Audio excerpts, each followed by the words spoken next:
Mercantile bank presents news বক্সে সবাইকে স্বাগতম।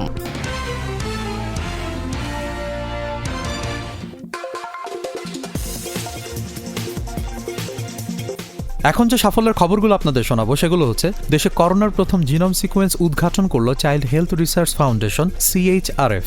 এরপর শোনাবো 5 লাখ টাকা পর্যন্ত রেমিটেন্সে বিনা শর্তে মিলবে প্রণোদনা।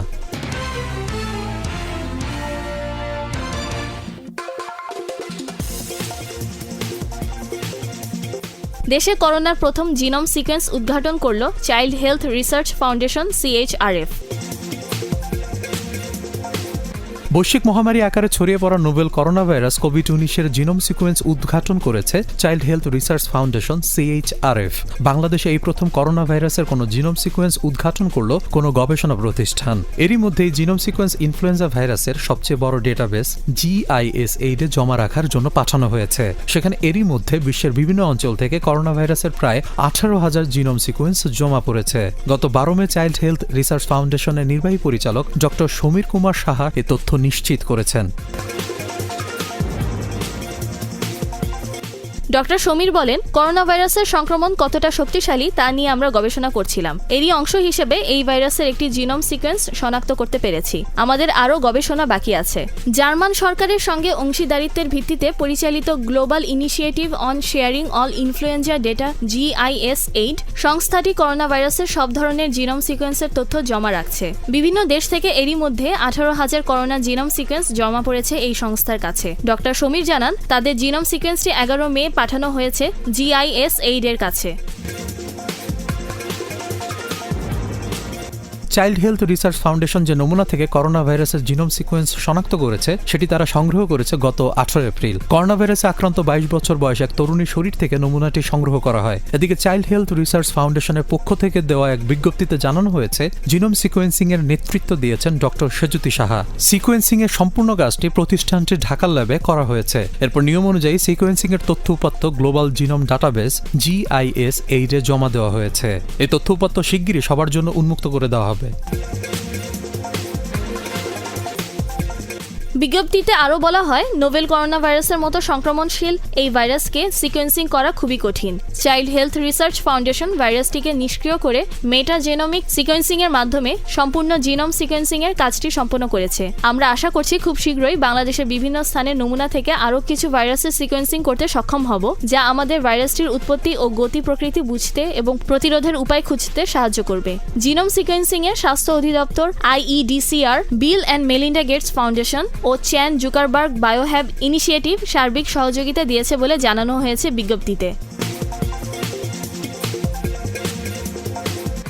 জিনোম সিকোয়েন্সিং প্রক্রিয়াকে সহজ কথায় বলা যায় জিনের গঠন চিহ্নিত করা। একটি ভাইরাসের মধ্যে জিন কিভাবে সাজানো হয়েছে সেই তথ্যই হলো জিনোম সিকোয়েন্স। সেটি শনাক্ত করতে পারলেই বোঝা সম্ভব হয় কিভাবে একটি ভাইরাস বেঁচে থাকে কিংবা কিভাবে সংক্রামক হয়ে মানুষ বা অন্য কোনো পোশাকের শরীরে বেঁচে থাকে। একইভাবে করোনা ভাইরাসের জিনোম সিকোয়েন্স জানা সম্ভব হলে এর উপস্থিতি নির্ণয়ে কিট তৈরি এবং প্রতিষেধক উৎপাদন ও উৎস সম্পর্কে তথ্য জানা সম্ভব হবে। অর্থাৎ এর মাধ্যমে করোনা ভাইরাসের গতি প্রকৃতি নির্ণয় সহজ হবে। ফলে লক্ষণ উপসর্গ বোঝা সহজ হবে, রোগীকে সঠিক চিকিৎসা দেওয়ার পথ প্রশস্ত হবে এবং ওষুধ তৈরির গবেষণাও সহজ হবে। অর্থাৎ সার্বিকভাবে করোনা ভাইরাসকে মোকাবিলা করা সহজতর হবে। অন্য অনেক ভাইরাসের চেয়ে করোনা ভাইরাসের ক্ষেত্রে অবশ্য বিষয়টি একটু ভিন্ন, কারণ বিভিন্ন দেশ থেকে করোনা ভাইরাসের যে জিনোম সিকোয়েন্সগুলো পাওয়া যাচ্ছে সেগুলোর একটি আরেকটির সঙ্গে মিলছে না। গবেষকরা বলছেন, বারবার মিউটেশন ঘটছে এই ভাইরাসের, ফলে অঞ্চলভেদে বদলে যাচ্ছে এর গতি প্রকৃতি। তারপরও এই ভাইরাসকে নিয়ন্ত্রণ করতে হলে এর জিনোম সিকোয়েন্স বিশ্লেষণের বিকল্প নেই, কারণ বিভিন্ন এলাকার করোনায় আক্রান্তদের ভাইরাল স্ট্রেইনের পাশাপাশি ওই এলাকার সংক্রমণের প্রকৃতি বিশ্লেষণ করার মাধ্যমে জানা সম্ভব এই ভাইরাসের কোন ধরনের স্ট্রেইন কতটা শক্তিশালী। আবার মিউটেশনের মাধ্যমে জিনোম সিকোয়েন্সে পরিবর্তন এলেও একটা পর্যায়ে গিয়ে অন্যান্য ভাইরাসের মতো করোনা ভাইরাসও আর জিনোম সিকোয়েন্স বদলাতে পারবে না। ওই সময় থেকে সে দুর্বল হতে থাকবে। এই প্রক্রিয়াগুলো চিহ্নিত করতেও জিনোম সিকোয়েন্স বিশ্লেষণের বিকল্প নেই।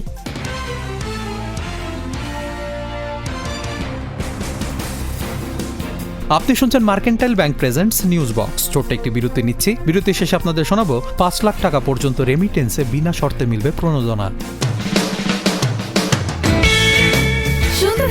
সব সময় বাংলা রেডিও 95.2 FM।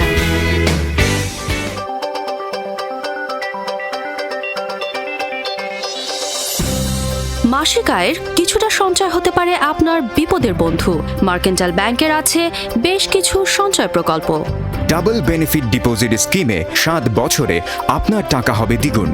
মাসে 10,000 থেকে শুরু করে এর গুণিতক যে কোনো পরিমাণ টাকা সঞ্চয় করে 7 বছর পর বুঝে নিন দ্বিগুণ পরিমাণ টাকা। এছাড়া বিভিন্ন মেয়াদের মাসিক সঞ্চয় প্রকল্পে মার্কেন্টাইল ব্যাংক দিচ্ছে আকর্ষণীয় মুনাফা। শিক্ষার্থীদের ব্যাংকিং সুবিধার আওতায় আনতে মার্কেন্টাইল ব্যাংকের উদ্যোগ স্কুল ব্যাংকিং। মাত্র 100 টাকা দিয়ে অ্যাকাউন্ট খুলতে পারেন একজন স্কুল শিক্ষার্থী। উপভোগ করতে পারেন মোবাইল ব্যাংকিং, অনলাইন ব্যাংকিং এবং ডেবিট ও ক্রেডিট কার্ড সুবিধা। বিস্তারিত জানতে ফোন করুন 16225 নম্বরে। মার্কেন্টাইল ব্যাংক লিমিটেড, দক্ষতাই আমাদের শক্তি।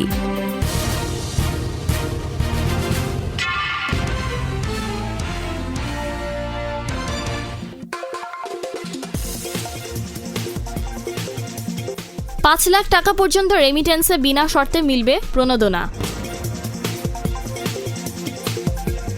বর্তমানে 1.5 লাখ টাকা পর্যন্ত রেমিটেন্সের প্রণোদনায় কোনো ধরনের কাগজপত্র লাগে না। এর আওতা বাড়িয়েছে কেন্দ্রীয় ব্যাংক। এখন থেকে প্রবাসীদের পাঠানো $5,000 বা 5 লাখ টাকা পর্যন্ত রেমিটেন্সে বিনা শর্তে কোনো ধরনের কাগজপত্র ছাড়াই প্রণোদনার অর্থ প্রদান করা হবে। 2019 সালের 1 জুলাই তারিখ থেকে এটি কার্যকর হবে। পাশাপাশি 5 লাখ টাকার উপরে কাগজপত্র জমা দেওয়ার সময় বাড়ানো হয়েছে।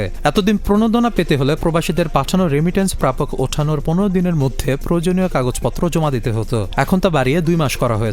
গত 12 মে বাংলাদেশ ব্যাংকের বৈদেশিক মুদ্রা নীতি বিভাগ থেকে সংক্রান্ত একটি সার্কুলার জারি করে সব ব্যাংকের প্রধান নির্বাহীদের কাছে পাঠিয়েছে। রেমিটেন্স প্রবাহ বাড়াতে চলতি 2019 থেকে 20 অর্থবছর থেকে 2% হারে প্রণোদনা দিচ্ছে সরকার। প্রবাসীরা বৈধ পথে 100 টাকা দেশে রেমিটেন্স পাঠালে 100 টাকার সঙ্গে 2 টাকা যোগ করে 102 টাকা তুলতে পারছেন।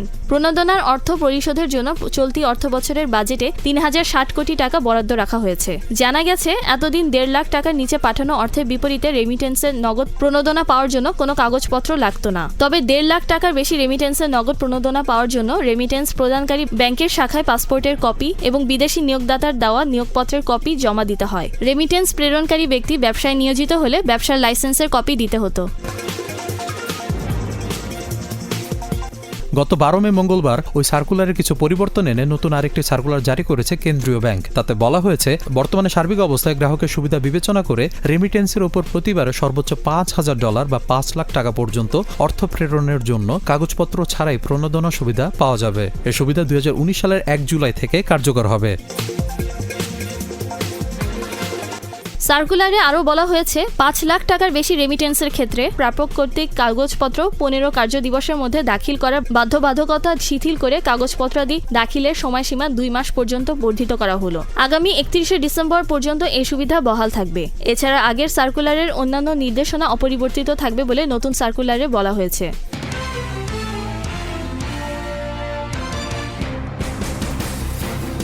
Mercantile bank presents news box এখনকার মতো শেষ হচ্ছে। উন্নয়নের মডেল হিসেবে স্বীকৃতি পেল বাংলাদেশ। এই কৃতিত্ব অর্জনে যারা নিরলসভাবে পরিশ্রম করে দেশকে এগিয়ে নিয়ে যাচ্ছেন, তাদের সাফল্যের খবরাখবর নিয়ে mercantile bank presents news box শুনুন প্রতিদিন সকাল 9টা, বেলা 2টা, সন্ধ্যা 7টা এবং রাত 11টায় শুধুমাত্র বাংলা রেডিও 95.2 FM এ।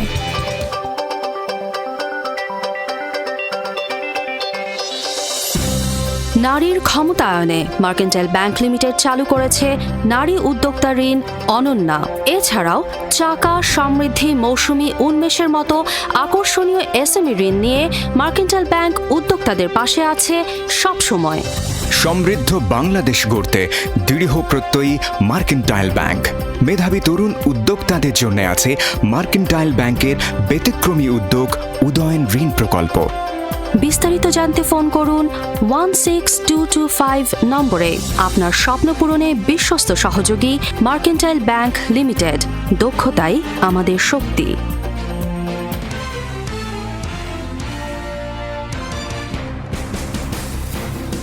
পরবর্তী নিউজ বক্স শোনার আমন্ত্রণ থাকলো, আর সবসময় শুনতে থাকুন